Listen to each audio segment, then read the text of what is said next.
or they try to.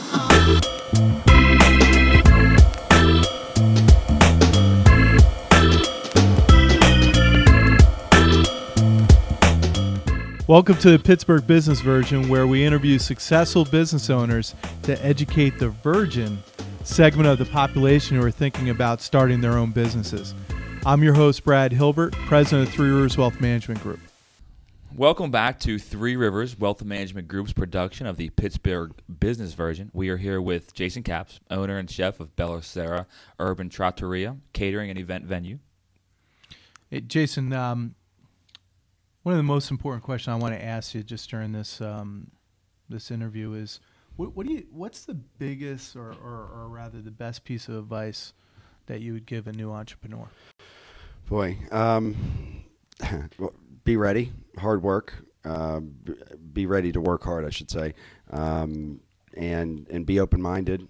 And I think I like the three P's that I say is passion, perseverance, and what was the other P? I just thought this other way. Passion, perseverance, and patience. Yeah. I mean, truthfully, because it's a long road, frankly, yeah. and it's not often easy. And for those that don't have the stomach or the guts, really, I think probably shouldn't embark on it. So if you do a little soul searching and find that you feel ready for a challenge, it's not a job. Yeah, it's a whole different way of life, really. What do you need to be open-minded to?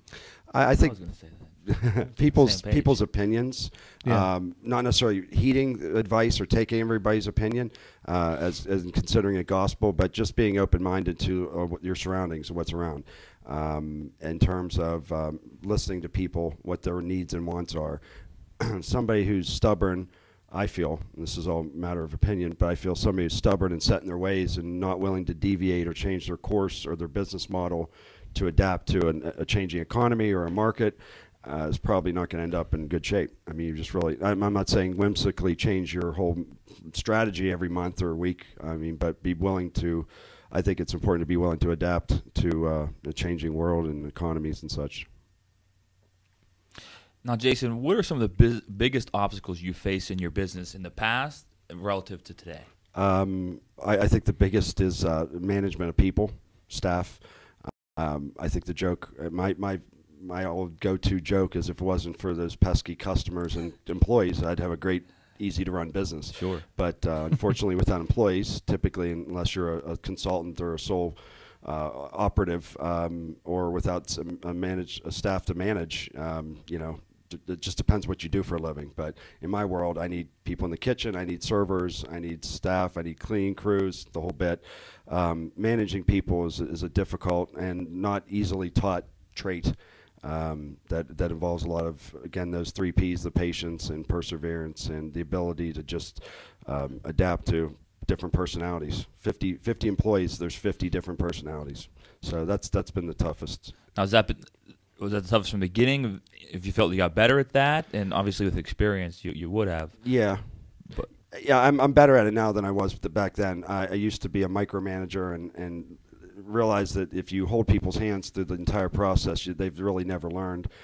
So allowing people to make mistakes and it allows them to grow. Sometimes try to avoid creating dependency on you. Exactly. Yeah. And letting go and delegating is a difficult. That's probably the hardest thing, I think, looking back, is that break when I said I'm either going to burn myself out if I continue to dedicate this much time and energy and stress and everything that happens, physical health sometimes is at risk, or let go a little bit and realize that people are going to act their way and just work with people's strengths and help them manage their weaknesses too. Play off their strengths, but also teach them to get better at what they do.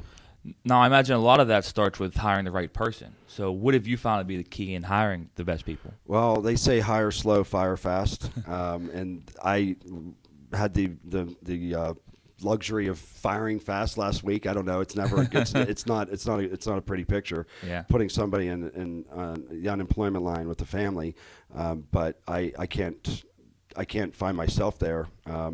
Based on I'm a humanitarian, but there's an extent between profitability and lack thereof and managing a business. So, hiring the right person takes time, and it should be a well thought out process. It really identifying what you're looking for in that person, and then creating a personalized, and again, this is for my industry, a real personalized job description that fits that person, and the expectations are very clear. So you have something to reference 30, 60, 90 days from now. How did that person perform, et cetera. And without having that stuff plainly written in paper, back in the day, we just winged it. Yeah. How you say that? Winged it? I mean, is that I think it's a word. past tense? Wong it. Wong it. There was very little on paper, and therefore there was nothing. You said this, and I thought you said this, and I was going to get a raise back then, and it just doesn't work in today's environment, particularly with such things as discrimination. Everything it takes to be an employer these days, where you're at risk in a lot of ways. Documentation and so on. We document just about everything these days, so that's just part of the process. Sounds good.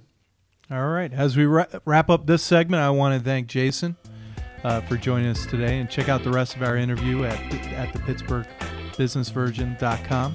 And make sure you check out BellaSeraPittsburgh.com, where you can get on Jason's newsletter, very informative newsletter, and learn more about some of his upcoming events. Jason, again, thank you for your time today. Because you can't print your own money without going to the Slammer. Three Rivers Wealth Management Group in Pittsburgh for Pittsburghers. TRWMG.com. That's TRWMG.com.